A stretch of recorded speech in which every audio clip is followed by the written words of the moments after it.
more information you have, the better the decisions. Data is crucial to do important decisions in Dota games and even before the Dota game in preparation. It's really cool that a big company like SAP is investing into esports and that I can be a part of it is amazing.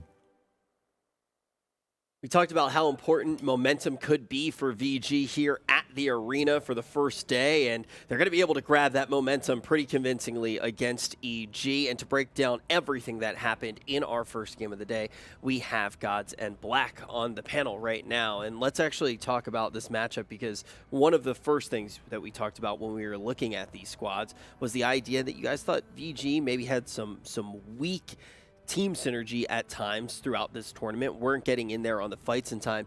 EG, that wasn't necessarily the gripe that you did have with them. Did the tables somewhat turn in our first game of the day? This feels like what happens sometimes with EG in these closest series. They just resort to this, like, 4, protect 1, Arteezy, go play Arc Warden, TB, Anti-Mage, and try and carry the game while playing alone. And I think you can't play...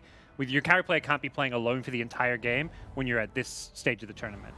Yeah, I think it's a playstyle that's viable for sure, but like if I'm anti-mage this game, for example, I'll definitely tell my Beastmaster, you cannot go to Solar Crest. I need you Blink Dagger. We need to catch off people that want to defend against my split push one by one, because he split pushed a lot, but the enemy didn't care. Always one hero pushing out the lane, and there was no threat because Beastmaster did not have any mobility items.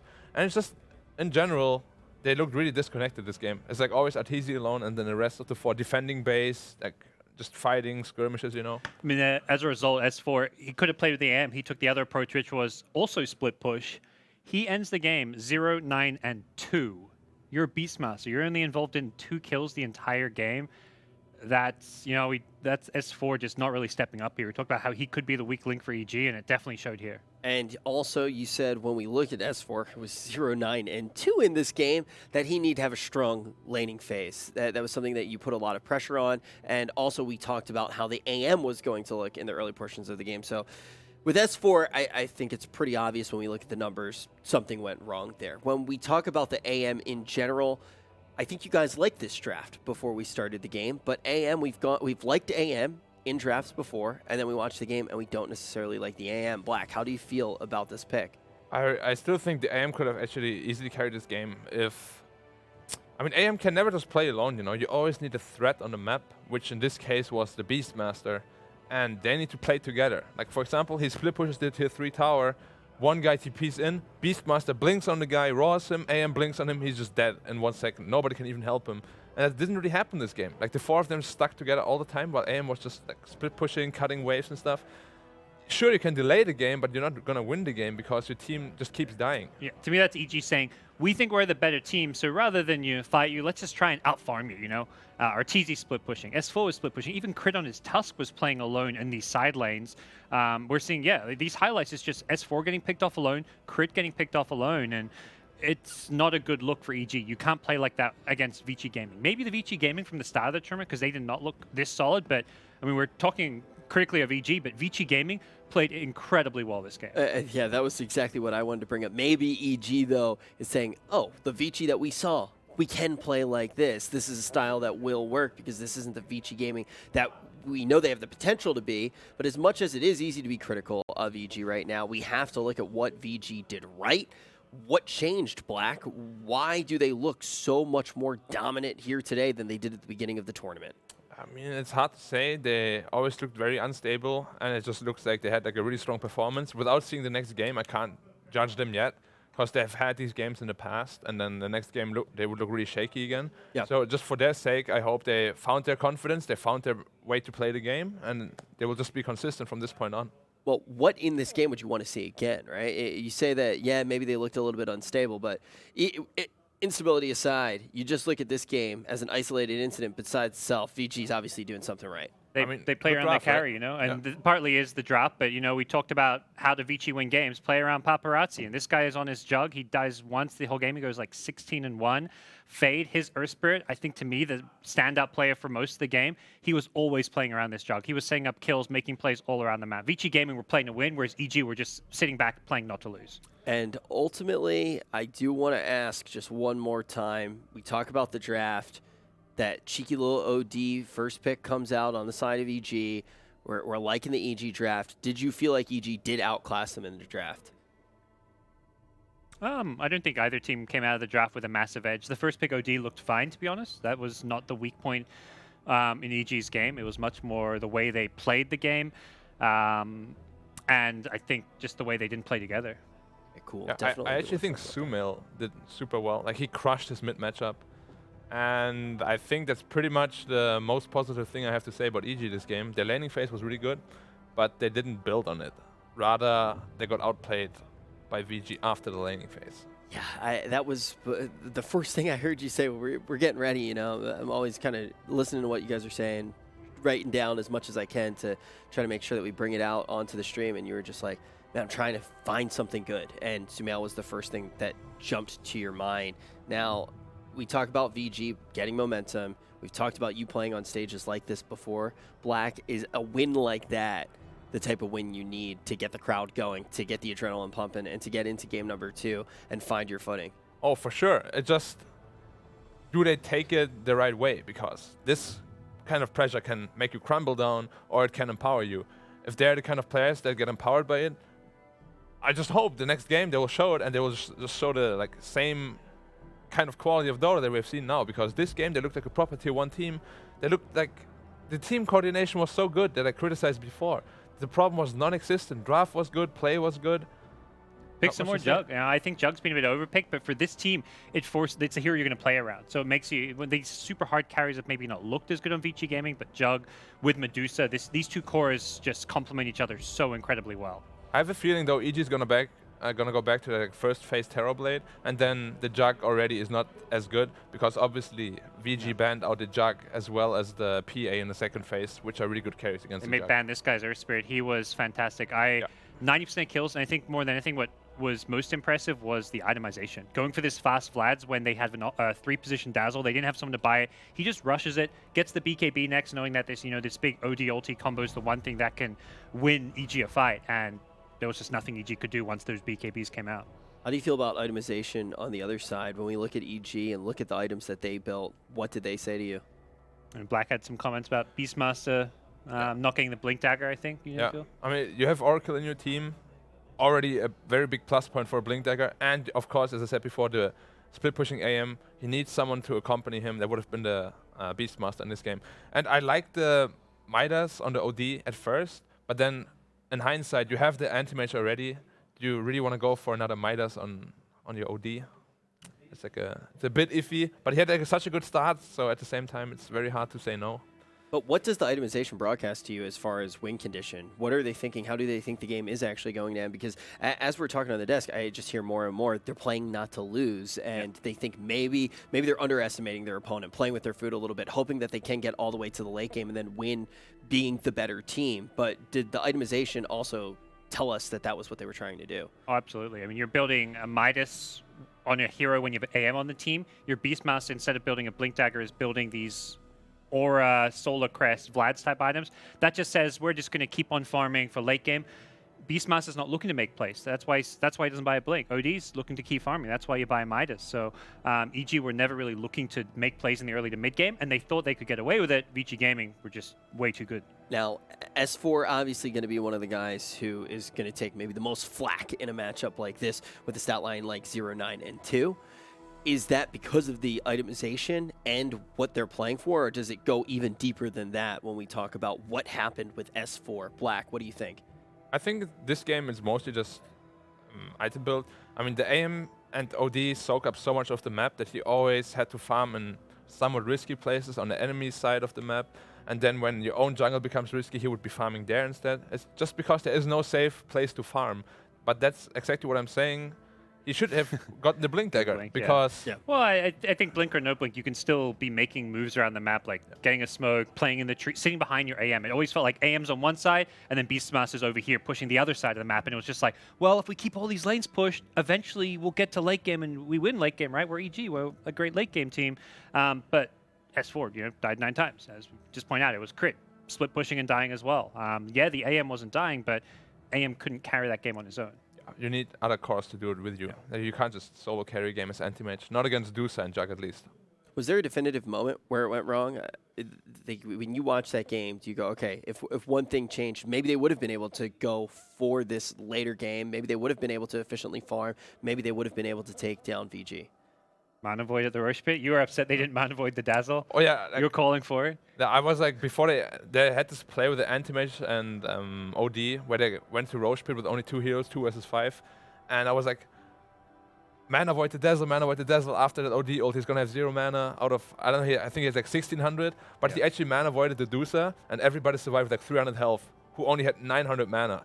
If you man avoid the Dazzle, I think literally everybody will just explode. You get the Roshan, maybe get a comeback, you know, but you can't really rely on these kind of plays. Yeah. So it was like a very slow process from the early game already. It Building showed up. the game was actually still quite close, though, because there was a play in that moment they could make that would have turned the game around. Yeah. So. And that's something that we heard from the casters as well. Like, for a while, it was very much a close game, but the way that EG decided to work with that close game, to utilize that close game, seems to be the wrong strategy. So I can only imagine now they're kind of sitting there going, we need to think about this series in a completely different way. It seems like all of the pressure is going to be on them. All the onus is going to be on them to get in there and completely change the course of this. Otherwise, it could be a very quick 2-0. You heard Kyle saying it, and Kyle is the guy who said, look, EG, they had a 10-day boot camp. That was the first thing that Kyle said to me, and now we're seeing this. 10 days. 10-day boot of camp. boot Should have been 11 days, 12 days. Maybe, you know, maybe. It wasn't enough as well. Amp the number a bit, yeah. Yeah. Yeah, but ultimately, I think you start getting scared already as EG. Yeah, you're down 1-0 on the main stage. You know, Vici Gaming suddenly playing a whole lot better than you were expected. They probably saw their last best of 3 and thought they could get away with this playstyle, because this is a playstyle EG resorts to a lot of. This Arteezy split push and carry the late game. I mentioned he used to do it on Arc Warden in the last tournament. He did it on his Terrorblade. But I think the takeaway for me is that EG need to get Arteezy involved with the team rather than have the team play without Arteezy. And how much do they need to be targeting something like that in draft, or does it mostly come down to the way that we saw them building items and overall strategy in the game? I think you can. I think because it's the way they play and individually, like play like Arteezy, I think you want to stay away from those like super heavy split push heroes like AM. Yes, some teams can make it work, but I think you're better off putting him on the Terrorblade in the first stage. Maybe he's on the Jug. Get him something that is forced to be more active with the team. What teams have we really seen made AM work? Like, out of curiosity, it's one of those heroes that I feel like every time we have seen it, like, go back to the beginning of the draft. It's like, yeah, this is a great AM game. And then I hear everybody while we're watching going, I don't know if I like what the AM's doing here. It seems like the strategy itself isn't working. Who's made AM work in the CQ Major? I think Secret did in one game, but obviously a secret, so it's kind of hard to hard to say that the hero is super good. I mean, honestly, what's the win rate of the hero here? Probably like 20% or something? Yeah, I was trying to look it up now, but very low. can't do so. And I really think it's mostly just... Okay, they go for the Terrorblade, sorry. I was just looking at the draft. Oh, we're going to get a TB game. Yeah, TB for VG Gaming. I'm pretty sure they also expected EG to pick it up first too if they don't. So yeah, it's a good pickup. But going back to the AM, I think it's just what David already said. Teams just play too safe when they pick the anti-mage. They always want to split push, get to late game. We all know TB, I mean, AM is not the strongest late gamer on the field at all. If a PA keeps up with you in farm, she will crush you. You have to make plays with AM around the map when you split push. You can't just relax. Is that strategy a trap with AM? The strategy that looks like the most obvious one? Are we seeing teams when they do lock in the AM going for it and then falling into that trap and falling too far behind and losing before they can get to that win condition? I mean, it's certainly a trap, but like, I mean, you just need to be like a super solid team to not fall into that trap. I think when Secret played it, they played it super nice. They split pushed, and every time somebody defended against him, a teammate was there with a stun, and you kill that guy, and that just breaks the game open completely. You're a bit of an AM spammer too, right? Oh, I am an AM spammer. Yeah, so this is going to be the most positive AM guy on the desk. Oh, I love AM. I'm always going to defend AM, even though people always like to hate on him. Yeah. I can always see the positives. No, I do want to bring up with EG, we saw that OD be the first pick in game number 1. Now we're seeing it highly prioritized here. Gods, one of the things that you talked about with the OD was when we do see it early in the draft, it's almost like you're getting additional bans. It just knocks out so many different heroes. Do you think this is something that EG coming into today was just like, wait, OD early is just going to do way more work for us than any other pick? Yeah, and it's such a go-to ban in the second stage that if they're not picking it first too, Vici Gaming will be banning it here in the second stage, fourth, fifth, every single time. So you get this OD, and it really shuts down Yang's hero pool specifically. He's that offlaner who loves to play those, big, tanky, beefy heroes, and OD shreds them apart. First pick too, ripping that away from their opponents seems like a pretty solid move on the side of EG. And Vici Gaming recognize, this heroes like AM don't work for EG. They're targeting their bans on some of those more active carries that RTZ can play, like the Juggernaut, the PA. Yeah, they might have to resort to something like an Arc Ward in this game. Even that sounds like, again, that kind of hero that doesn't play with the team. Yeah, it's very farmy for sure. AM, by the way, 26% win rate in 15 games. Oof. So it's won, 4 out of the 15, 3 out of the 15. But to be fair, 0 of those games were on me, so... There we go. Yeah. Get the AM spammer up on the main stage right now. I don't know why people don't do that. Yeah. It's like, oh, our guy's sick. Black, can you come? I'm like, oh, sure. Don't worry about it. I'll play for 5 different teams. Then I got to be here on the desk analyzing. Our team would fall apart. Oh, yeah. The analysis is just Black picked anti-mates they won. That's all. Yeah, there we go. This is the AM. No, but the matchup, of course, TB was picked up before the OD. It goes both ways. If you ever find the initiative on the TB, you can blow him up with the Sanity's Eclipse. But if a TB ever gets off a BKB with all these illusions, he will just shred the OD apart, especially if you have a Tusk next to it. But I have to say, when we look at what Vici Gaming is doing in the bans, and God's already started to touch on it, it seems like they're putting RTZ in a corner here. The first hero that you mentioned, Black, is the same hero that God's mentioned as when he plays heroes like this and the anti-mage, he falls into this trap, into the strategy that didn't work for EG in game number 1. So how does EG break free from that? How do they mess up the plan of Vici to put RTZ on the back foot? I don't know if he plays this hero, but I think a 4th pick Timbersaw could be really good, depending on what Vici Gaming pick up. That's the kind of hero I feel like other teams would pull out for their 1 position when there's a TB on the other side. What do you think about just first picking the Terrorblade for him? Because I think it's the best team hero you can get for a team like EG. I think then at that point you're not getting the OD, so it's you got to choose which of those cores you're picking up in the first stage. Because Tusk or Earthbridge, you're gonna get one of them either way. So if you really want that TB, you could have had it if you really wanted to. But yeah. But obviously they prioritized the OD a bit higher than the Terrorblade. And I'm sure they saw last game, and Earth Spirit looks higher value than Tusk as well. Oh, yeah, I mean, Fate did a lot of work with his Earth Spirit for sure. Now the Phoenix. Okay. I mean, not a terrible hero. It's a fly classic. I think the concerns maybe with this hero is that it's not really a natural 5 position, even though fly makes it work there. It always feels a lot better when you can play it in that 3 or 4 position and actually get some farm on it. Yeah, I like it in a 3.5 position role the best. Yes. You can kind of transition from 4 to a somewhat core, and you just get an Aghanim Scepter mid-late game, and the Supernovas are almost unkillable. Yeah, it's a hard 5 right now. Immediately I'm thinking their lanes are going to suffer because of this. This is a very weak hero in the laning stage. You don't like versing tri lanes. The meta we're seeing right now, I feel does not favor Phoenix that much as a 5 position, but what it does give you is this crazy good team fight. Yeah, I'm most curious about what they're going to pick for RTZ. I think the Arc Warden is super good against TB, obviously, but it's not great in the meta, especially with an OD. I don't know. We'll see. Obviously, we have plenty more draft to go here on the side of EG, but are they going down the same route that they did before? When I saw the Phoenix, the first thing that I think of from every conversation that I have with you guys is exactly what God said. That's going to be scary in the laning phase, but it's going to have that potential in team fights. We talk about the last game, the fact that they're going for that late game. Are they doing that again? They might. They might also just pick a Faces Void. They wanted to. For EG? Yeah, does RTZ play that? I imagine so. A hero that Secret's still playing a lot of that seems good. That Arteezy's going is Morphling. I'm surprised Morphling hasn't been coming out a bit more. Shadow Shaman. I like that pick a lot. Yes. And it looks like an off... No, it looks like a position 4 Shaman. Shadow Shaman has farmed in this tournament too. 7 picks, 100% win rate. Yeah. I would love to have the Shadow Shaman as off lane in a position 5. Dazzle 5? Yeah, I don't want to see the 5 Shadow Shaman. I think... You need items on a hero. You need Avalanche, you need Blink. You need to scale at some point. And a position 5 Shadow Shaman won't do that. Maybe Tusk 5, Shadow Shaman 4, I can also accept that, but not Shadow Shaman 5. Either, whether Dazzle Shaman is 3, 5 position, however they do it, they're very clearly picking these 3 positions that don't get destroyed by OD. That seems the Vici Gaming approach. Okay, you're going to pick OD. Yang is going to play a Dazzle in game 1. Now he's maybe playing a Shadow Shaman. They're not giving OD these heroes to get the free Arcane Orb intelligence from. Yeah. So they very much, after seeing that OD early last time around, they kind of got to sit do there. go the Arc Warden, yeah. It's back. as expected. I think we already called it after like the second pick. It was like, well, I mean, this is EG sticking with what works for them, but it does feel like it works for them to a certain extent. But when they start versing those teams who are playing like the really top-level Dota, you can't play this 4-1 split style.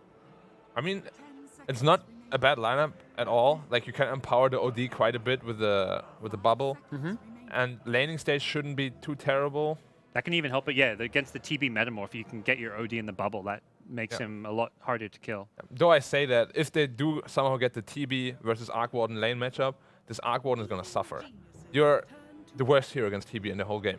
Literally, your entire skill kit is just useless. Your Ghost don't do anything, your Spark Raves, and your Flux doesn't do anything, just simply because of the Conjure image. Once again, it's the offlane is being picked up. Oh no, it's offlane for one team, and then the mid, I imagine, for Vici picked up last. I like the Vici approach a lot, that they don't go just like super tanky offlaner simply because they already have the OD. There's no need to force something bad. Tide would be very good against like the Shaman disables. The Kraken this game has a lot of value. Damage mitigation against the TB. Whereas a hero like Beastmaster, who I feel like can just struggle in lane against Poison Touch, against the Shaman, against Tusk ganks. Like it's just so much more exposed in the laning stage. Now we look on the side of EG. Now that we've seen this come through, we already talked about how this does fall in that same pattern that we've already been really focusing on in our first series. How do they round out the rest of their lineup? Is there anything in particular, Black, that they need to do? I mean, just Beastmaster again, honestly. It's like the best pick I can see for them. Even after having a Beastmaster go 0-9-2? It's just like the best hero for the game, in my opinion. Is there anything else? Like Centaur is banned, Tiny's banned, Tide is banned, Underlord maybe? Timbersaw. Yeah, that was the hero I thought Arteezy would maybe consider playing this game. But it's so greedy, the 3 cores together. Yeah, in a 3 position, this seems a bit greedy. As a 1 position, I thought this would be a fantastic fit for their draft, but it's EG Dota. This is a team that likes to get a bit greedy. It's a very good Timbersaw game. But right now, it's all laning phase. If they lose the laning phase, they're going to lose this game. And I guess you've got the OD. You ban out the Bat Rider, one of the heroes that has some of the better magic damage of dealing with Timbersaw. So we'll see what Vici Gaming get to address this. I mean, they like, what do they like? SF, they like Puck. Tinker. They like... They're not really a Tinker team. Ori's never been a big player of that. He was a big Lina player, yeah. But Lina doesn't strike me as particularly awesome. We've seen, either. what, one Lina, or do we see 2 Linas so far in the tournament? Not many. I think we've seen 2 games. Yeah. I think it won both. They get Beastmaster. So they're doing mid-dazzle? Mid-shaman? Mid-dazzle? Don't know. You tell me. Probably the mid-dazzle. I think Shaman is in a 2-position role mid is a bit questionable. Secret did it. Not this tournament, but... Yeah. And they lost. They've also done, a lot of weird mids. Yeah, and then they They've lose done usually. mid-Phoenix, and they did mid-dazzle like a year ago. And they lost that, too. Yeah. That's usually what they do. They win 1 game, then they try something really crazy. Oh, we lost, let's go backstand, and oh, we win again. Well, let's talk about these 2 teams going head-to-head right now. Already, we do know VG going to be leading by 1. Now that we've seen the draft, instantly you said laning phase. That's all the pressure. Now that we see all 5 of the heroes for each side, do you stand by that? Yeah, I mean, I think EG can make it work, though. They have 3 lanes that could, in theory, win. So if they win their lanes, I think they're in a very great position to take this game. But again, they don't have that big, good playmaker. Yeah. So they need to do well in their lanes. And then even if they have a good lane stage, if they're not that far ahead, they're going to just keep farming. Like we saw last game. Timber's going to go up to 1 lane. OD's can't really make plays on his own. They've got Earth Spirit. I mean, Crit needs to be the guy making plays. Earth Spirit's the only guy with an actual stun on the team. Yeah. Like, if he misses his roll, okay, I'm going to TP out. Bye. Yep. They need Arc Warden to get like 4 or 5 big items. If EG winning this game, even if they have a good lane stage, is probably going to see a long late game. Yeah, but EG needs to outplay a lot. To even get kills, I think it's going to be quite tough for them. But if you're an NA fan, you're looking for EG to pull out all the stops here. You're potentially looking for a long game. Otherwise, EG and NA will no longer be in the CQ Major. Game 2 starts right now. Wonderful thumbs up, Black. Is NA ever really out of a tournament? The second they get kicked out, they just adopt another team. That's normally the way it works, right? Yeah. Oh, actually, NA is everywhere. Technically. I mean, there's a lot of players. If you played in NA, you always are NA. That's kind of the rule. Yeah. Unless you okay, lose. well, Puppy was part of the Na'Vi team when they were adopted by NA, at the early TIs because no NA team was making it to the TI Grand Final, which makes him still NA, which means Team Secret. NA is actually in that winner's bracket still. But we look to the Team Evil Geniuses. Can they pull it off? We're going to get serious now. The draft is up. And we start to ask those questions. Does EG have what it takes to bring down this VG lineup? And what do you actually, one of them almost focus you, what do you think more about the Beastmaster 5th pickup and the changes to VG's lanes because of it? I actually think it's the other way. It's more, does Vici have the damage to kill EG, specifically this S4 Timbersaw? And this new meta where you have this guy that's just going to be this super tank, right? Yeah. It sounds really dumb, but either he survives or he doesn't. And if you get to a point as Vici, I will admit, Kyle, that does sound very dumb. You're going to have like so much damage that S4 might just explode. Like, you can't be sure. On paper, you're like, oh, this is like a great Timbersaw game. You counter pretty much everything on Vici. They don't have too much magic damage, but consider like the raw physical damage output when you get like Dazzle, Ult, Beastmaster, Solar Crest, and Aura, a Terrorblade with Meta and Manta, like tag team, wards. It's cool interaction. I'm not sure if tag team will boost the damage of the wards. I don't think it does, but it does increase the damage of minions. However, the buff says just any enemies attacked under tag team take bonus physical damage. But you do have the other thing, which is... never mind. I altered. Sorry. Voice won't work. It's the Artur factor. It's Arteezy coming in, potentially dropping the magnetic field. Now, obviously, Timbersaw's not going to play around one position, but VG will initiate with Raw, which puts the Timber in that one position. Yeah. Terrorblade will have a very hard time fighting through that field, and this is where I kind of feel a little bit better in the team fights for Evil Geniuses. I'm scared about S4, though, being alone in this bottom lane. I hope someone comes down to help him out, but... I like how he TPs to the Tier 1 tower because they were zoning him out with the Shaman and Tuskar, two great control factors against the Timber, and S4 hasn't even skilled yet. He's actually holding his point, but he's got a great block off, and this is at least a safe place for him to be. While up on top lane is the aggro tri-lane with Fly on his signature Phoenix. The mid matchup's a much better scenario for Ori as well. Dazzle versus OD should fare better than the Dusa. Bottom lane, great job by Vici though. They're landing the denies and they're pulling the lane back. They want to keep control and preferably just S4 level 1, level 2. He won't have the survivability to lane here, and I'm shocked EG is leaving him on this island. I'm scared for his game. Actually didn't go for Shackle from Fade, but S4 went for Whirling Death, has already used it once, so they know there's no protection. Metamorphosis is available for the Terrorblade. So they can just try and zone S4 out. Obviously, 3 Mangos and Tangos is an easy way to survive. Here they go. Control, he didn't slow him up, and S4. Only now does he skill up the reactive armor and got no life in for it. I don't like this, Toby. S4, like, this is what I mean. Like, Timbersaw needs to have this great game so that he can be that frontliner, so that he can survive. Because if he's behind, he just feeds. Like, this hero needs to keep pace. Shaman's TP'd up towards the top lane, rolling boulder forward from Crit. Arteezy is not really involved in this apart from his Spark Race, but then again, they still do a lot of damage. Forcing Yang a little bit further out. The damage from Fade makes Fly pop up his Salve. Fade's trying to cancel it off, but he will not be able to get in range. While on bottom lane, they go again, down towards S4, pushing him out. But this is when the Tuskar's harassment becomes a little weaker, thanks to the Stout Shield that's now on S4, combining with those with the regeneration he's got. Reactive armor charges, but it's not going to stop him from pushing. Paparazzi's already burned Metamorphosis before. Yeah, I like the Arc Warden pick. It's a traditional Terrorblade counter, but I've seen Paparazzi time and time again. Like, this is his hero. And after that Jug performance, I feel like he's ready to ball out. Yeah, he really does. And he's going to buy a Blink Dagger, and he's going to go straight into the bubble and just start killing everything. And this guy and this hero, I mean, outside of Ame, I don't know if there's a lot of good Terrorblades. I take that back. Can't disrespect Miracle. He's just not here. Wow, too soon. Arteezy's having a good time for CS up on top. Just this bottom lane where S4, he's really getting harassed out of the lane. 4-1 CS against a 14-13. And remember, all those denies, it's not the experience, it's the money that Paparazzi is starting to build into. And a farmed up Terrorblade is a very intimidating thing. Mid lane's pretty even. It's 12-4 versus 12-8. S4. S4? Yeah, he's kind of in no man's land. You put on the Reflect, S4, sharp locked up. He's going to go down, even with the Whirling Death. Damage can be returned while mid lane, Ori being ganked up, and Samael with a double damage rune and the rotation in from the ES. They're able to get the kill onto Ori, and that's a good news for EG, considering their bottom lane's going so poorly.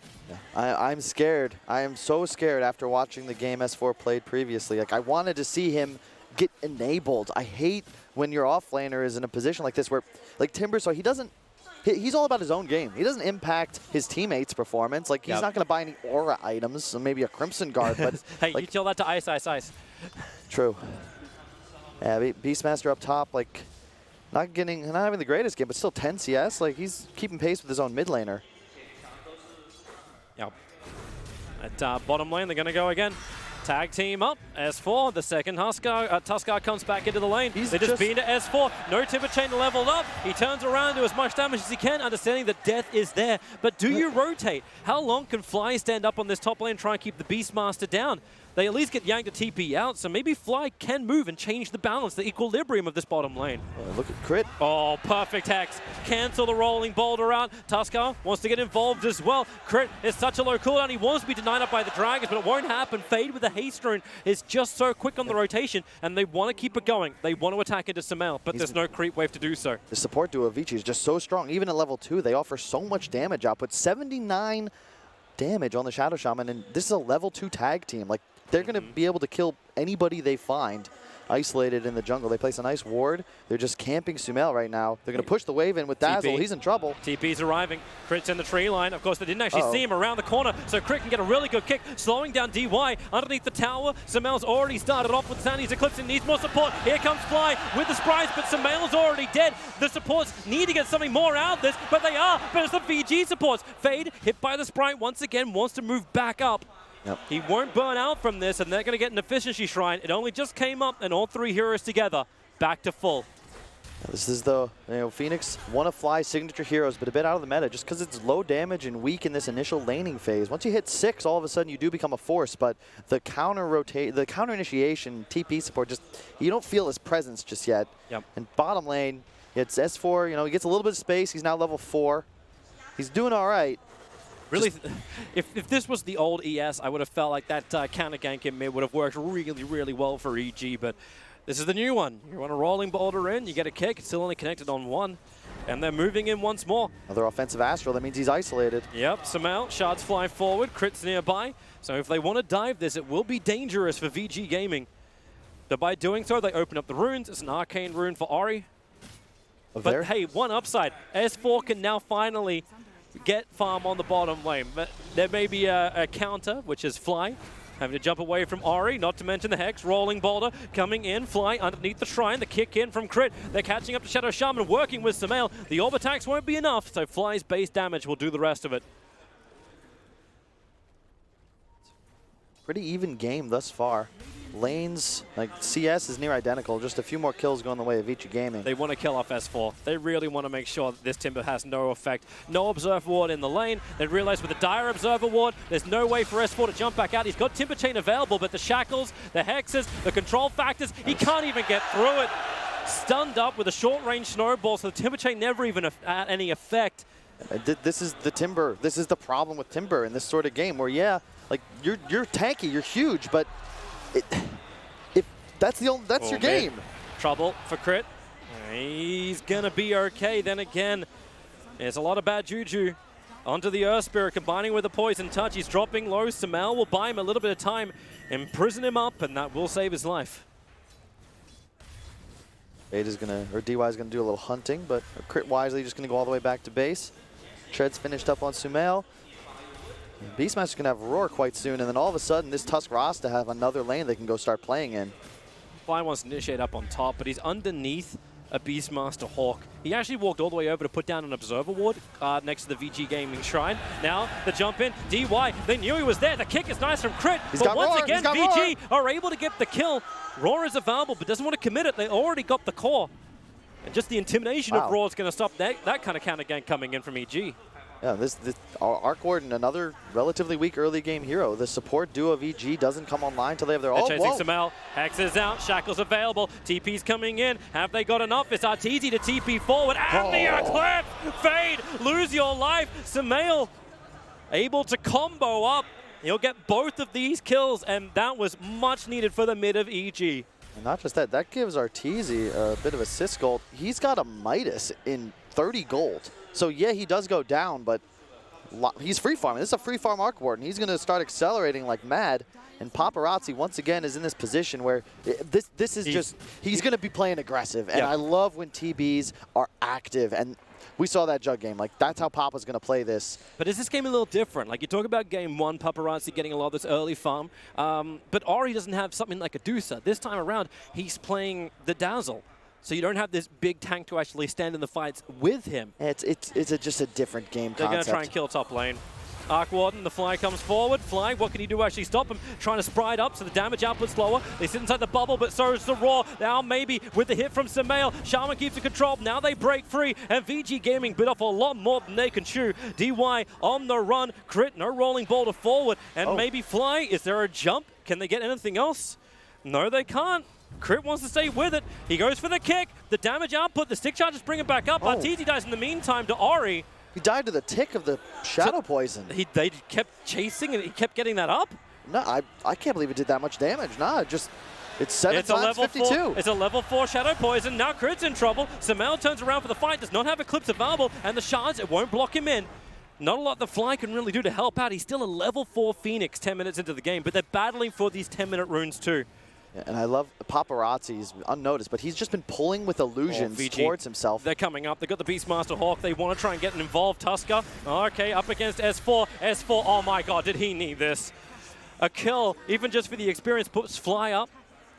The bounty runes, however, Fly was able to get 1, but the other 3 go the way of VG, while Samael finds a new target. Crit, looking for the kick. It's just to get the silence over on Dazzle. He doesn't have Shallow Grave available. Samael doesn't have Eclipse either, but the intel's starting to really rack up for Samael. So his hits from the orbs do so much work. Imprison up 1, get the kill over on Ori. Now he comes back out. Fade is low, but the control factor's way too good from VG Gaming. EG, they stuck around to keep the fight up, but they got nothing for the hang around. They already got what they wanted, and now they lose 2. What about the tower? You get the ward. Oh, they're going to smoke right under the Radiant Ward, so EG should have plenty of time to get out of dodge. But look at Arteezy. He's got no TP. He's sending the clone over. They're trying to bait it out, at least with the Tempest. Clone starts the attack over on Beastmaster. Thanks to the Chakram, they slow him up. And this Arc Warden clone, it is a nuisance always to kill off. But it's worth a lot when you do it, and they got 180 for it. I'm telling you, the Paparazzi is just hard farming. He by backlaning as he did, he was farming jungle camps and avoiding the Timbersaw, who will outlane you when he hits 6. He's just been... It's a free Paparazzi game, and after that last performance, I'm scared for EG. But EG, like, when you try and look at both sides of the coin, Paparazzi is strong. VG Gaming right now are definitely having the fights they want to have, but Phoenix Egg will start to arise. You'll start to get a little bit more combinations. Arteezy's Hand of Midas is coming into play as well. His farm will start to escalate, and the #1 net worth for VG Gaming is very, very high, but the nearest to him is another 1,500 out as Beastmaster and Dazzle moving down the line. It's just farm, though. That's the thing. Arc Warden's not going to be online for quite some time, and Vici, like, every single item any one of their players picks up is just increasing the amount of damage they do, how hard they can pressure objectives. They already have a Vlad's. They've got Urn. Dazzle's going to have an Echo Book, and now you find Samael. Samael, defensive imprisonment. They're underneath the shrine, however. VG Gaming may not want to fight this. Crit into the back lines with a kick and silence. Faye won't do anything. In fact, now with the Chakram hitting in, they will get the mass water up. But what a shallow grave. He will try and keep Fade alive. As now, here comes Terrorblade. He found a path up the ramp. 1-for-1 trade-off. But OD's in the middle with no defensive imprisonment. Down goes Samael, and S4 will join him in the afterlife. You can't fight. EG, you can't fight right now. Not only that, you're under a dire Observer Ward. Phoenix also wanted to get in there. He was short of mana by 5 mana for the Nova. VG never had any intimidation coming out from either of these supports apart from the ES who blocked them on the ramp. It's like, I don't know how you're taking this engagement. Like, we're just talking about how strong Vici Gaming is. You have a Midas on your Arc Ward, and he is not ready to go. Sumail has purchased a Yasha. He's going to go for that Kaya Yasha build, but he needs more time. You've got to play the map. Like, it's so hard to do it. And VG knew what they were getting into. They wanted to try and make sure they can control up the jungle. They had the Observer Ward up on the hill. It's almost a max duration Observer Ward that has not gone down. Combine that with Hawk Vision from VG, they see so much on this map. They know how to take the fights against EG. But EG's looking for his own one. And this is a big kill. No mana for Sunder. Instantly into the Supernova. They want to make sure that no one else is getting involved. Crit, however, is the last one to get the hit. So maybe not the greatest on that side, but they'll turn the pressure into the tier 1 tower mid. That was huge for them. That was a really well done find there. Although, you know, fortuitous, if Paparazzi was on the right side and he just swapped with Dazzle, they would have found Ori instead. Bottom lane, Beastmaster, heavy pressure onto the bottom tier 2. EG should be able to clear this mid tower, but like, where's their building damage if Arteezy isn't here? Yeah, it doesn't exist. Like even when Arteezy is here, it's still going to take some time. He's building into the Maelstrom. It's that easy split push kind of farming way. And it is kind of nice from EG when you think about it. They can delay this game out late. Snowball forward, S4. And his TP will complete. Luckily, he's going to the tier 2 tower on bottom. But now double TPs come in. S4 left underneath the tower. And Sumail Trap has no force stuff. Crit wants to keep him alive with a triple kick. He'll slow him up. But the rolling boulder blocked by Tusker. DY's in position. And Sumail. Invis rune, that's a nice one to grab. Yep, they looking walk to straight retreat. into Roche. This is perfect. This is exactly what they did in the previous game. You find that one pickoff on a support, and your draft just does Roche so quickly. You know there's no egg for a bit. Phoenix is trying to keep him out with the Fire Spirits. Anything to slow down this damage output. Arc Warden, he can potentially bubble and ward into this too, putting in a Spark Wraith. Chakram, VG Gaming, they're a little too clustered up at the moment. ES will spawn up in a moment, and he can TP out to the Shrine, which is exactly what's happening. And VG Gaming, they're actually scared off Roshan. Well played by EG there. They're posturing to ensure that Vici doesn't do Roche, but Vici as well. Like Vici they smoke. force EG, they know where they are, but once again, I believe that was seen by the Observer Ward. It was. Here comes your Timber Chain forward. Sumail, S4, trying to get back as VG Gaming. I'm waiting for that jump from them. Arteezy. He's underneath the Dire Observer Ward, but Spark Wraiths are absolutely everywhere. They're chasing this VG lineup with a Roar. It just needs to get in range. The Shards, he knew he'd force him down. The Shard locks him in. Snowball up. Chaining stuns for Arteezy. He's the boy in the bubble. Combining with a Supernova. You can get the Roar on OD, but VG Gaming can't do the damage output. They may have killed Arteezy, but Paparazzi, he can survive a little bit longer. Thanks to Sunder. Offensive. Imprisonment out. Ori has Shallow Grave, but no mana to cast it. Thanks to the Sandy's Eclipse. S4 will still tick. Poison Touch, it's a real ability. VG Gaming, heavy commit max on the buybacks, and they're going to look for the extra kills. Crit had no TP. It was on cooldown because he TP'd out to the fight. The same thing for Fly, actually. He has one available. Beastmaster Raw not available. So they'll back up, but remember what VG came for. It's Roshan. Look at how many buybacks, though, Toby. That was 3. It was Beastmaster, Tusker, and Shaman all brought back. That was a good fight for EG. I know you... I'm shocked Arteezy got caught there, just kind of meandering through the river, but all right, Fly. It's good. Sentries up. Fire Spirits connecting on 4 heroes. He'll keep spamming this up, combining it with the Spark Wraiths. Roshan 300 HP. Fly jumps in, instantly hexed up. Roshan is killed by Dire. Ori has the BKB, but Arteezy wants to keep this fight going. Rolling Boulder in from Crit. Damn, that's good. With the Silence and the Sunray. Turn it on. Kill him off. Paparazzi has no Sunder available. That's why you see Sumail going for the kill. They don't care about the Aegis Immortal Dazzle. They want to find the bigger one, and Crit's able to do so. Paparazzi will fall. A little bit of miscommunication with the imprisonment from Sumail, so Crit doesn't get the stun, but it won't matter. Fade pops as he comes out of the, the Shadow Realm. Man, reckoning all the way back to his OG days, Crit proving why he was one of the premier Earth Spirit, still is one of the premier Earth Spirit players in the world. 5-man silence. Like, just single-handedly ensures that they're going to take that engagement. And Sumail's doing so much damage at the moment, and until you get a BKB up on Paparazzi, he's going for that next. It is queued up. He just can't survive in these fights. It's kind of crazy to see, too, with Sumail, the fact that these fights are now taking longer. Like, they're taking so much longer. That fight up on top lane, VG Gaming wanted to get an instant pop, but they just, they went for Arteezy, who, yeah, he died, but because he got that bubble off, they were able to survive. You might be being a little overeager here on the side of Vici. I may be. Their draft does Roche so quickly, but they forced it in position. Like, EG will contest the pit. And look at Phoenix, Arc Ward, OD. These heroes really love it when you just group up in a choke point, and they just punish that decision making. Aegis already squandered. Yule's picked up on S4. He'll be going for the Crimson Guard next. Possibly. Everybody's changing their mind nowadays. I don't trust quick buys no more. Sumail looks like he wants to get aggressive too. A Blink Dagger is in his quick buy. Already finished up on the Yashikaya. And EG really looking for a little bit more map control. Pushing into the tier 2 tower up on top, but the king of push on the side lane. Yang is going to take that bottom tier 2 tower. And you can see EG a little bit slower with the tower push. You got a Timber Saw and an OD. That is not what you're looking to do regarding smacking the building down. But Arteezy, he's scaling so fast. Like, Midas has been buffed in a couple of patches, and especially when you go this Maelstrom build as well, you just farm money. You create it in ways that other heroes, like, literally do not have the ability to. Is this what you're looking for, though, onto Arteezy, to not actually have like anything like a Dragon Lance? Like, No, I thought he was going to look for that to try and counter up against the Shard block up, which continues to happen. But he's going in for the Mjolnir directly. Yeah, I feel like somebody wants a Force Staff. Just because, how many times have we seen the Shard block just find that extra kill? I can tell you it ain't Fly. Fly's looking at Vale. Crit, he's actually looking for Vlads. He's trying to build the Vlads for his team because S4 just cannot afford to go that path. This is a really good decision. We've seen this in the past. If your offlaner is not capable of buying these team fight sustain items, notably, if you can't buy Vlads, then your 4 position should be buying Vlads, and that's exactly what he's doing. Blink Dagger has been brought up by OD, but because it's a little early, thanks to the Observer Ward, they see Dazzle. In fact, 2 great Observer Wards already down. They see Dazzle trying to farm up, but the Dire see the same thing back. Sumail, he just bought something, right? Yeah, Blink. Cool. You got a lot of initiation potential now on the side of EG, but so does the Beastmaster. Net worth just swapping back and forth, an incredibly even game.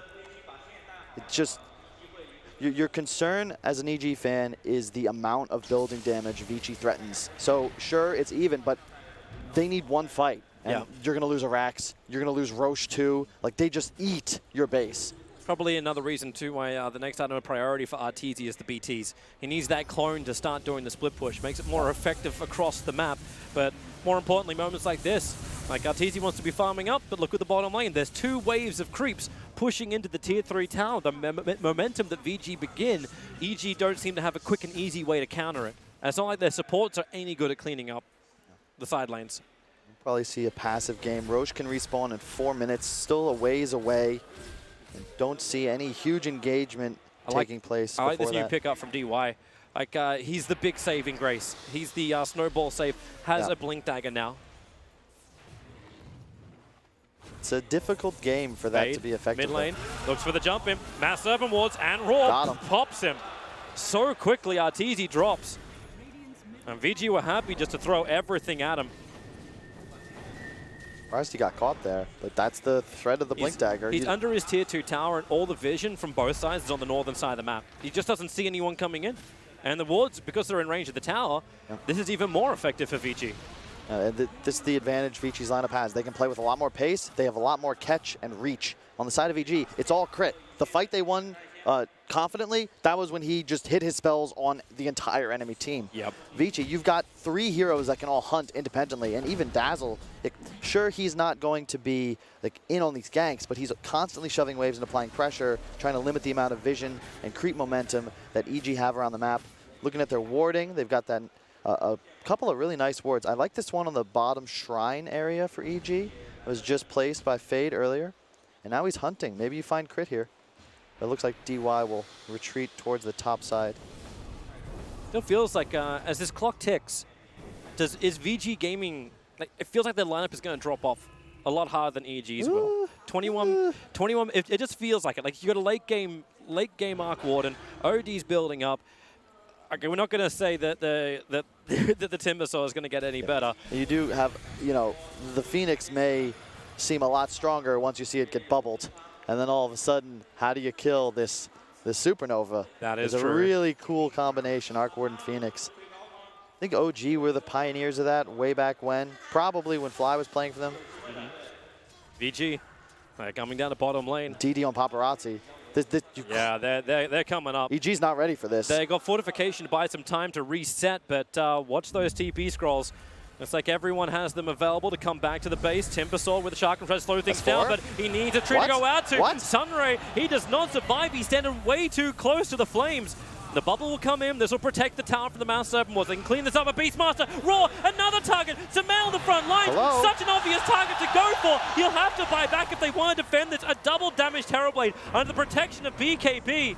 The Mouse Serpent Wards are brought down, but then Tusker, the blink forward. Here comes Sumail's buyback. The jump forward and back out, but the stun. Phoenix, the Supernova, actually doesn't do anything. He already goes down. It's already gone. It's the Eclipse that will do the work. An Ultra kill for Paparazzi. Looks for the long-range attacks into OD. Will not be enough to kill off Sumail.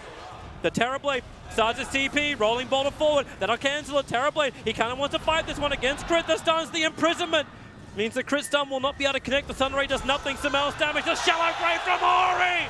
Paparazzi continues to live, but he won't live forever. The one last orb will do it from Samel. A huge dominating spree to end. They need to kill off Ori. He stuck around to keep Paparazzi alive. It's an expensive fight for EG having to buy back, but it's worth it if they can get all these core kills, not to mention the experience gain. They want it on Samel. The imprisonment, don't think that's enough, but one more orb attack will definitely do it. S4 kills secures with a chain through.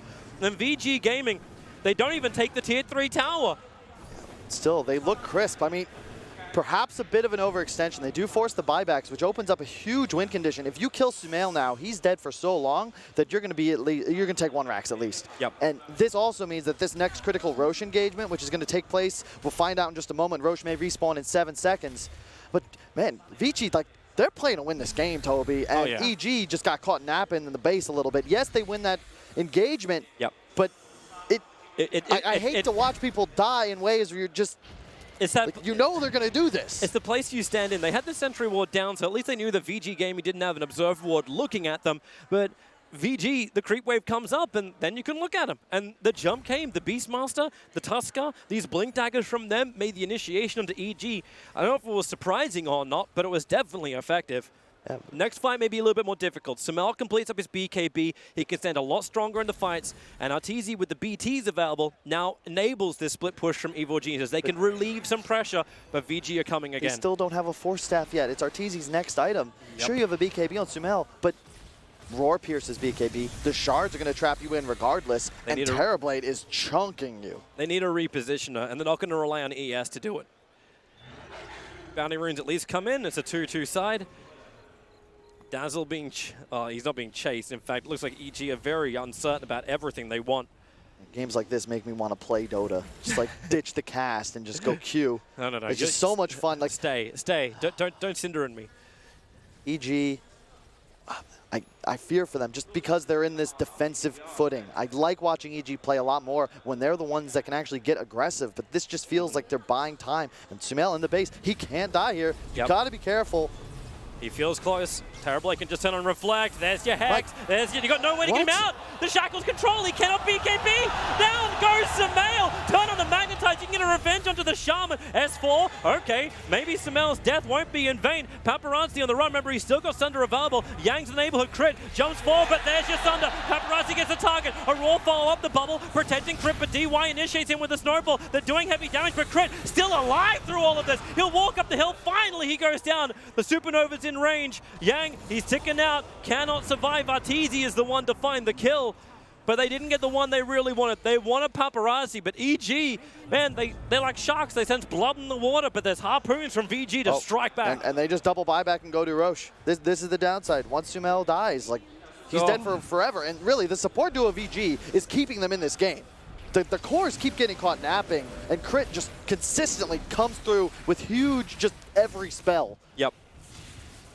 The fact that he was bubbled up too, like it took so long for VG to bring him down, but the Mass Serpent Wards, so early to commit. You find Sumail sitting in front of his tier 3 tower as VG Gaming want to push up. You can sense his desire to push back, but now it's S4. He has a Yule Scepter available, but the Shackles, this control from VG, it just keeps going and going and going and going and going and going and going and looking for a kill. S4 had a little bit more life thanks to Sunray. Fly jumps in, but the Hex, Fate traps him down. Fly will have to sacrifice himself for the cause, but how long can they keep doing this? The Beastmaster blinks in, looking for the body block on S4. The Sharkdrum, it will slow down, allowing S4 to get in front, but Walrus Punch with the Blink Daggers. They just move so fast. S4 gets in the bubble, but Paparazzi and everyone else from VG will join him. They're layering the bubbles. Terrorblade is low, but the Shallow Grave lets Paparazzi Sunder down. If you can see, the damage Arteezy deals now is considerable. He's got Mjolnir, and when you pop that clone and have 2 beating into you, Vici, you're not as far ahead as maybe we're making it sound. It's still an even game. It's just, again, the threat. They will kill the buildings if they have the opportunity. E.g., you still need at least 2 more fights before you can consider moving out aggressively on the map. Yeah, I just love how you're saying, like, it's like VG Gaming, they're not as far ahead as we think they are, but every single time EG seems to be 1 player down when these fights begin, and when it's 5v4, you're ahead. And look at this, Paparazzi finishes up the MKB. All of a sudden, that bubble's no trouble, and while sure you can't hit the towers through it, you're still going to be able to wreck the heroes. And so far, that's been one of the main ways EG actually keep their heroes alive for more than that 2 to 3 second window. Yeah. BKB might be finished up on Beastmaster soon. Remember, you have the Aegis. This is a big timing for Vici Gaming. I think they want to use this to get at least a tier 3 in the shrines, because Arteezy will, at some point, be so far ahead of this game. He's got the Pike. He'll be going for the Manta next, and it's going to be near impossible just to deal with the waves at a certain point. Arteezy. I mean, this is an Aegis TP. He's out a long way. Crit starts with a rolling boulder, but into absolutely nothing. He'll work with the clone, but now Paparazzi, that MKB, you'll see it go to work. They haven't triggered out the Metamorphosis just yet, but the shards. Earth Spirit will roll over the top. I don't know what they were trying to bait out. It was underneath the Dire Observer Ward. The Radiant Ward will see everything too. And they're sitting up on the hill. Maybe EG can backstab in the line. You know they want the Shaman. Take out that control factor. They got him quickly. Now Sumail got to get the BKB up, but where's the attack? Look towards the Terrorblade. He silenced up for the moment. Sumail, he defensively imprisoned himself, so they couldn't instantly move to another target. But that's why S4. Timber chase forward. BKB. They're coming in. And now Terrorblade will have all the damage. That's a good bubble. And then the Tusker. The Snowball protects. How is he down? Arteezy never got the Eclipse off. Sumail, he'll move out of the world as now with the control on Terrorblade. They might be able to bring him down, but once again, it's a shallow grave. It's a Sunder. He's got an Aegis. Paparazzi has a double kill. A buyback can come out from Crit. BKB's expended on the VG Gaming side as Terrorblade walks off the Magnetize. But EG... You can see Dazzle has a Black King bar, Toby. Like, they recognize Vici. If you pop your BKBs, Sumail no longer is able to deal damage, and they're just targeting him. Who cares if he has BKB? There's so much minus armor. There's so much damage threat on the side of Vici, especially now that you have the MKB on the Terrorblade. There is no save on EG anymore. Man, my brain just kind of lagged in that fight because I'm just sitting there going, okay, now we move into the fight, but Sumail's imprisoned. What does he do? How does he attack? Like, VG Gaming had time to reset and prepare for that fight again. Still, yo, hats off to EG. They've defended their base. They just hit 30 minutes. Yeah. You're still alive, feeling good. Arteezy's still pushing out the side lanes. They got 2 of the bounties. They've got options. It feels like they're behind. The graphs say a completely different story. Like, the graphs actually say this game is pretty damn even. There's no advantage over, like, 2,000 either way. So it all comes down to teamfight initiation. You're getting to a point as well now where EG is going to soon have that same threat on the enemy base. So they could theoretically win a fight and then threaten objectives. Still a couple of tier 2s up. They're having issues shoving waves at the moment, but this is where Arc Warden comes in. Yep. He pushes out the side lanes. Timbersaw's not too shabby at cleaning up waves either. Probably going to see a smoke from Vici. Yep, here it comes. And I like it. Paparazzi showing bottom. He's going to push that lane. The rest of the heroes, like, EG is going to split. They're going to look to push because they think that the whole enemy side is bottom. You might be able to find a pick-off. S4 is underneath Observer and Sentry now. They'll see exactly who they want to go for, but they're not even doing it. They're rotating down through the lane. EKB on the Beastmaster as well. All 3 cores have that capability. You got to continue targeting the Rasta if you're evil geniuses. Yep. They cannot allow that Hex combination. The Observer Sentry, they see Fly as well, but they don't have the opportunity. Paparazzi was baiting on bottom lane, and EG just went the opposite direction. Yeah. Sumail, though. Sumail. Ooh, he's feeling it. I'm so nervous. I think he's, like, by the looks of the way he's playing as well, he's nervous, and for very good reason. I love the way Vici's playing. They're so aggressive, but it's with composure. Paparazzi's not going to run up the high ground, but he'll dance a little bit, see if they'll walk down. He knows his team's behind him. They're not playing too aggressively. They're tempering it with that Chinese discipline we've all grown to know and love. But they're not getting what they want. They at least get rid of the Radiant Observer Ward that was watching any kind of movements to the north. So as far as the map goes, it's not totally dark. There's another ward further to the north. Dude, so he's let's EG know. Daedalus. He's doing so much damage on this Terrorblade.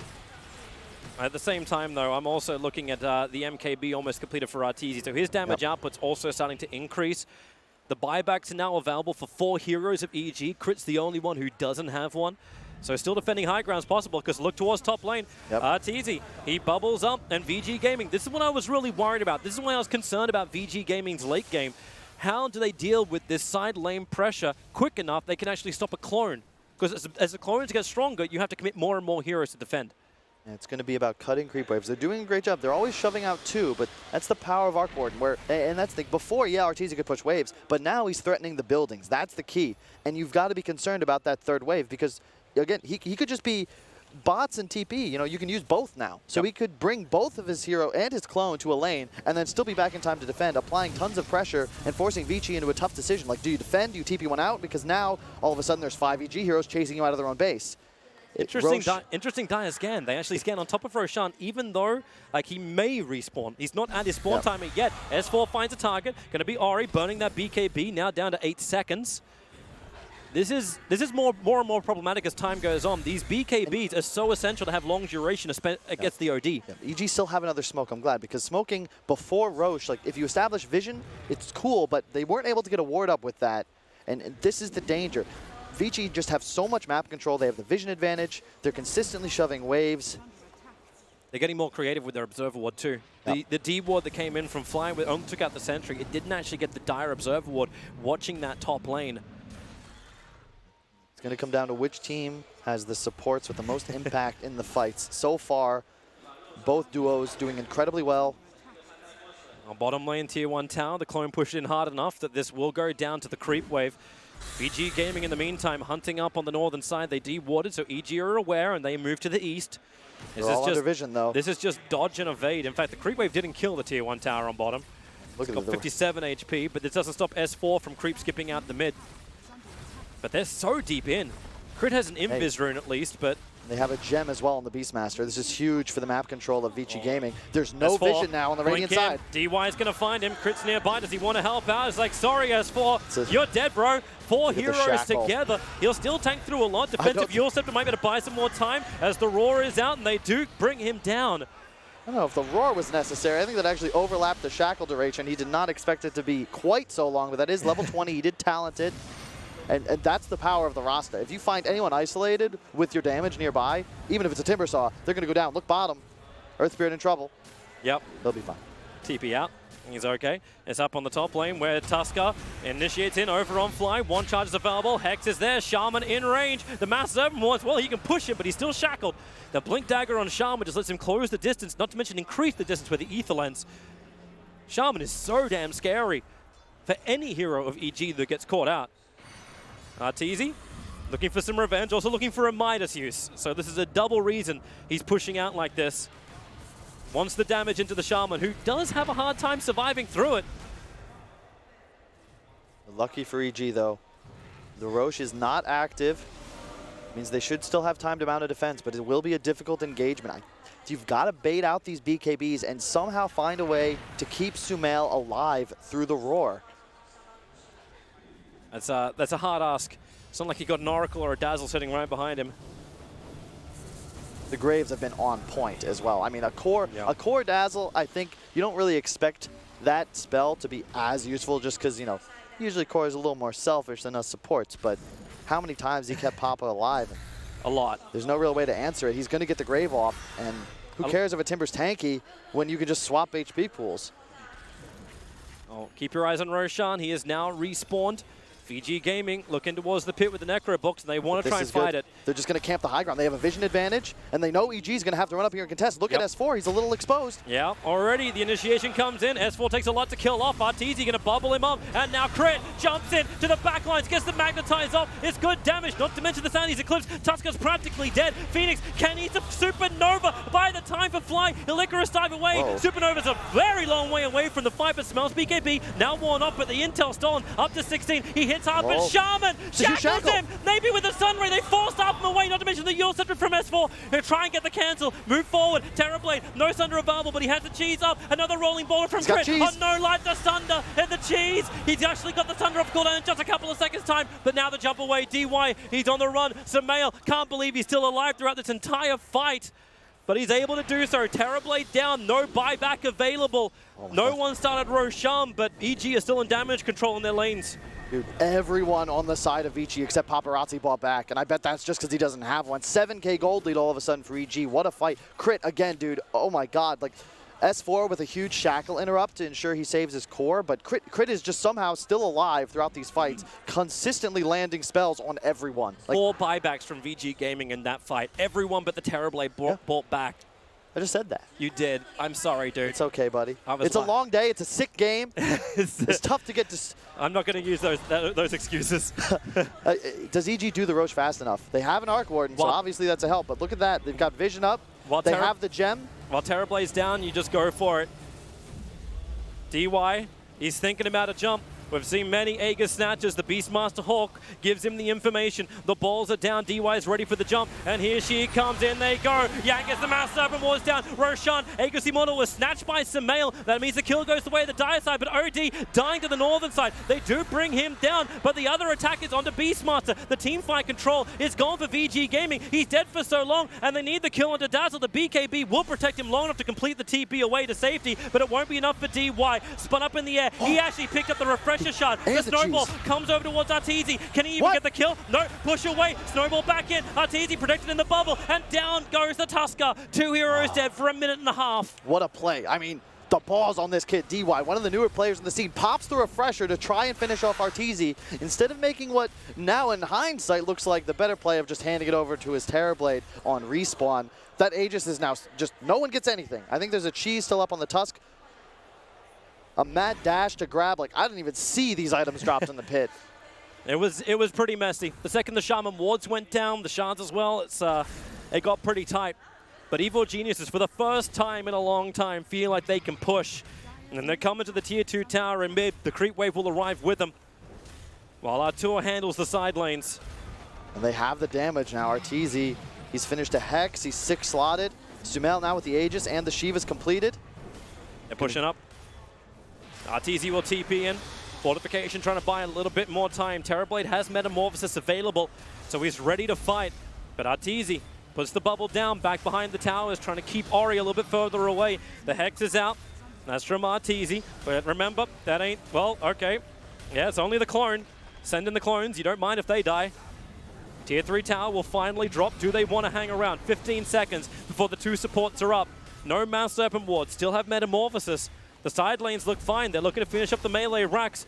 The Spark Race trying to create a little bit more space, and it looks like they're going to get what they want. They haven't finished the job yet. EG is so timid. Now's the time to back up. They don't want to lose anyone. S4 with the long chain gets some distance, and now the snowball. Initiate in. The Shard Trap. Sumail, he's trapped. Lets off the Eclipse as quick as he can. The Roar, the control. It got returned back into the Beastmaster, but Sumail is still down for the count. Crit has to jump into the backlines, trying to save off his teammates by getting the silence, and he's able to do so. Having magnetized, but Timbersaw gives the life back over to Paparazzi. The Sunder went to work, but with the Supernova, VG Gaming want to get out, but now Paparazzi, he got popped. He has buyback, but no Metamorphosis. That's true. Arteezy is still here on the front line, so EG's push power, it still exists. Buyback comes in from Crit. They're healing up Timbersaw with the Sunray to let him tank and let Artur do the push. Buyback now comes in from Paparazzi. TP's the front lines. The stuns are controlling is good. Over on S4. Jump back out. A quick shallow grave. Trying to keep DY alive as then the TP away to safety. Fly may not be so lucky. Arteezy with the clone is even killing off the Tusker in the back lines. It's heavy damage from the Arc Warden. They have to use the shallow grave. Finally, the clone will be brought down. And you can see S4 itching to jump back in once more. You see Paparazzi, he did not go Scotty this game. He's squishy. He was just getting crushed by these Spark Wraiths. Like, Artur had 15 in the base at a point. And he has that level 25 talent, 350 Spark Wraith damage. That's 630 magical damage. If TB runs into 2 or 3 of those, all of a sudden, he might just be dead. Oh boy. You know that efficiency cooldown is not quite right. He's got him on his clone as well. So that efficiency, I think JJ already said it can't go over 100%, but it's probably like 120 for the cost of the item at the moment. What an intense game. EG 34-35, 13,000 gold lead, 42 minutes in.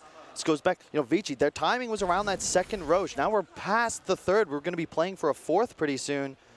And Artur, like you can see the net worth disparity, 7,000 gold ahead. And he has the benefit of being able to spawn a clone. That, you know, you don't care if that dies. It's so much easier to play your game. Buybacks are going to be a question mark for Vici as well. They've used so many in this game. Still a bunch on cooldown. No one with buyback available at the moment on the side of Vici Gaming.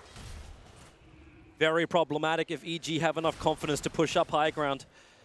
Arteezy's already doing some shopping. He's going to go for a Lincoln Sphere pickup. Wants to make sure that there's no stun, but not to mention the double layers of protection. And S4 will be the frontline tank. Wants to keep the reactive armor charges up. It's not going to stop Fade from getting the stun controls out.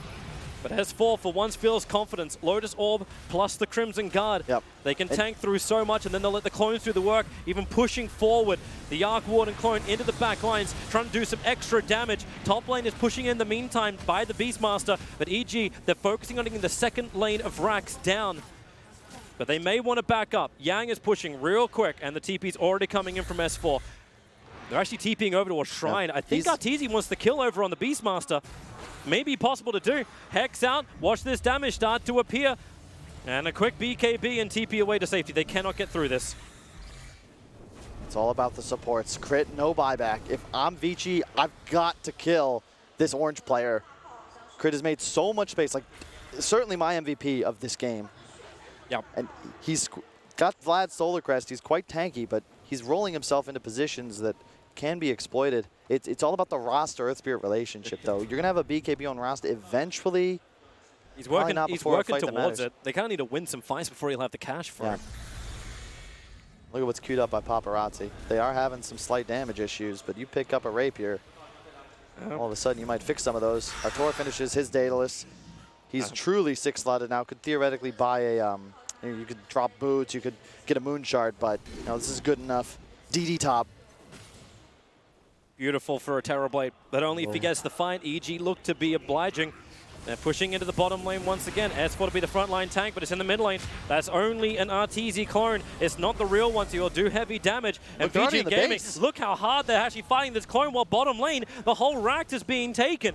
This isn't even a real fight they're having. They're fighting their nightmare. They're fighting an illusion. But Artur isn't in the base, though, so they weren't actually able to deal the damage. And here comes the smoke. That's a DD Terrorblade. They're wrapping around the back. Radiant got the scan, and they're underneath their own Observer and Sentry. Feels like, again, another first for EG. They get to fight around their own vision. They'll smoke up themselves. The Beastmaster Hawk will come out, but it won't get any information apart from S4, who is by obvious a dangling base. The pings come out. It's like going to the base. The creep wave's still there, taking out the melee Rax, and that's what you want. 2 lanes of Rax. You don't want to reveal yourself too much, but hey, you just use a clone. I think you could theoretically threaten high ground. Vici's very hesitant to initiate on a high ground. This is such an odd decision. Like Vici Gaming at this point, you kind of almost say like they got a TP back, but I hate to break it to you, Terrorblade and Tusker don't even carry one. Tusker's halfway down the mid lane, doesn't have one. These teams have Fog of War, we don't remember.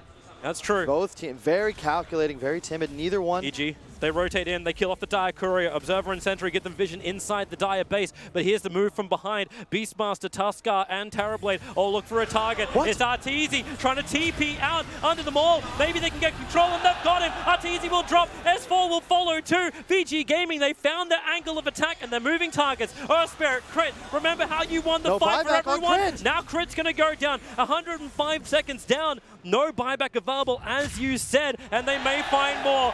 Flip around S4. He's still pretty tanky, but he didn't hit the timber chain. The trees were already taken away. Lotus Orb will protect him for a little bit longer, but he's got nothing to chain to. No matter how long that chain goes, he will not reach it. Roche may spawn. We'll see. Do they get lucky? 1 minute, 20 seconds. They don't get lucky. But still, Crit dead for 80 seconds. Arteezy almost has to buy back now and send a clone to the bottom lane. I think he does. He needs to get that pressure to go into the VG Gaming base. Force one person to even TP back. Somebody has to turn back. I just can't. How did they get caught? You have a ward in the base. You know Vici Gaming out there. They're still behind you, and they catch Arteezy TPing out. He was walking out to the lane! What are you doing? Defensive imprisonment. The ward trap is up. It caught DY as well, and Samel can blink away. DY kind of caught the wrong side of the track. Samel's now going to be building up that intel. DY, he can't get out. He's trapped. The imprisonment will be there. He shouldn't die instantly from the pop. In fact, that's why they put the chakrams out. DY dies to the orb of Samel, and now VG Gaming, what looked to be the great initiation, they couldn't put him down. They didn't get a roar off either, Toby. And this gets scary now because you've allowed EG to conserve Arteezy's buyback. This is huge. Crit goes through his entire long death timer. Not punished for it. Roche will spawn in 19 seconds, but just the worst possible timing. That's right as Crit comes alive for Evil Geniuses. Yeah, it is. And they still have to deal with the side lane pressure. The fact that the mid and the bottom lane Rax is taken, it's very difficult for VG Gaming to set up around Roshan without it being heavily telegraphed. So they push in the top lane instead, the one lane that they can get momentum on. But look what Arteezy sends, a clone to stop the push. A refresher orb is now up on the Terrorblade. He's going to need this, the BKB duration, but the double sunders in the fights to break through what could just be a defensive Lincoln Sphere shields. OD's got one as well now. Yeah, no buyback on the Terrorblade either. 1 minute. If Vici can stall, get some gold for Paparazzi. That item means that even if he does go down the one time, his buyback will still be effective because of that refresher. He'll have another meta. I think you want to stall for that 1 minute if you can. But EG, you're feeling confident. You have a gem. You're dewarding. Trying to control this pit. Dazzle shows on bottom lane. So EG know he can't move over. Arteezy's going to bring back himself. In fact, he's actually going to bring in just the clone for the moment. But VG Gaming, they'll smoke up around the bottom rune, well away from any kind of radiant vision. He does too.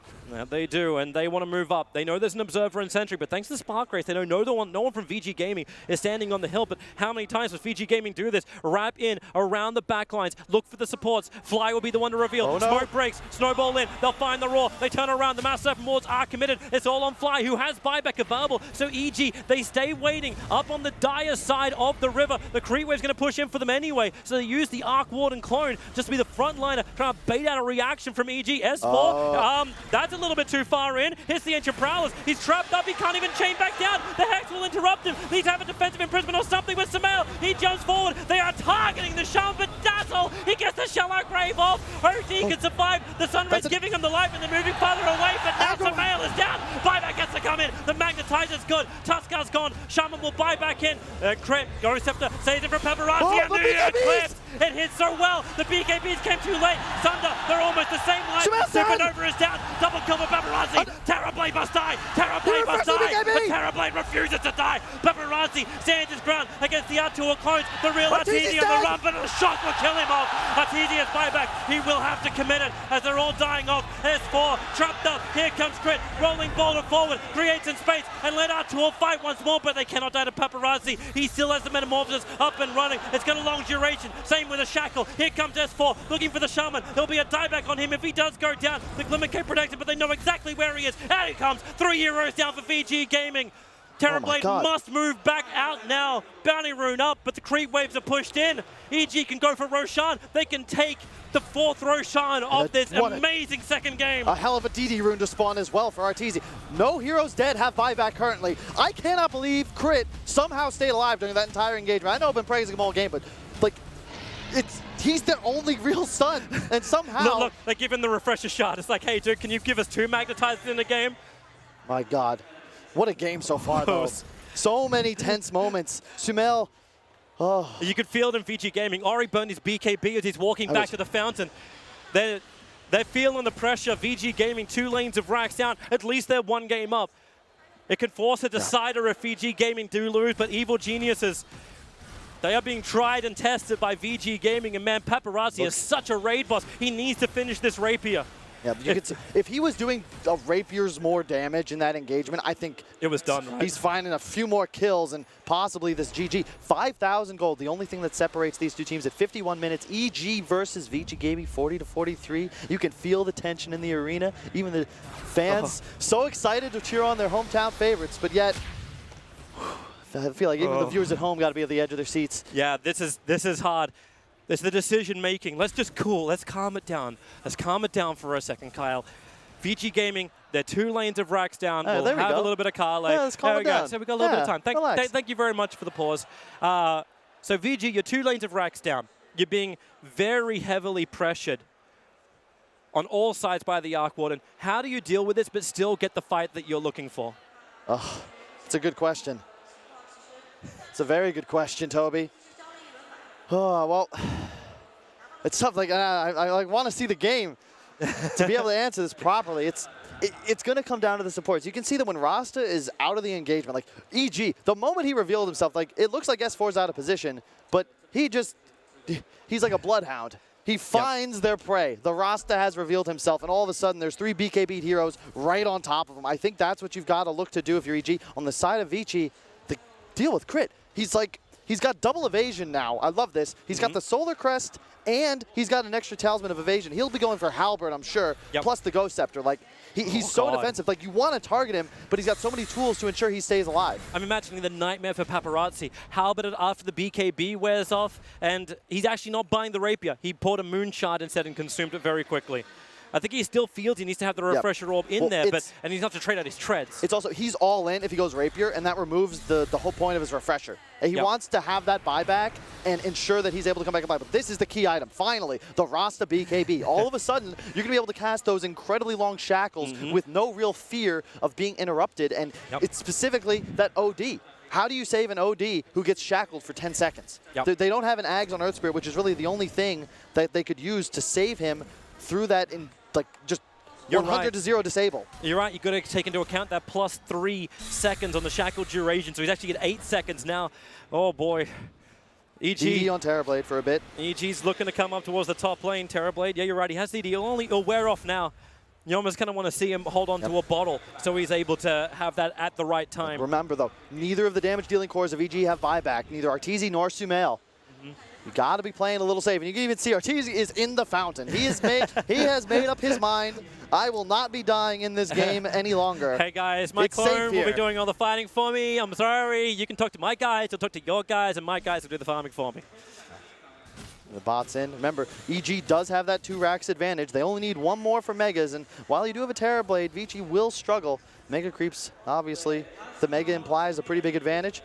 I still love the fact that EG, they're taking 2 lanes of racks but haven't taken out the shrines yet. This is an objective. They must remove this 1 up on top. There's no way they can allow VG Gaming to continuously, like they've smoked up and came in from behind them a lot of times, which has broken the EG line and caused an almost chaotic fight. But when there's a shrine there too, that makes it almost too easy. And there's a Linken's on Sumail now. If he gets the BKB off, you could sunder through it, I suppose, but otherwise you're going to have no ability to roar this OD. It's only a 5-second Black King bar, however. Pretty much every single one is now that duration, except, of course, for the Shadow Shaman. I love S4's way of doing the split push.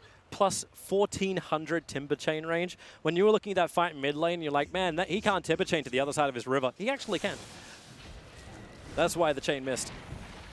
Remember, so there's a lot of talents come into play now that everyone's hit level 25. You got plus 3 hits on the Phoenix Supernova. Obviously, we talked about the Spark Wraith damage.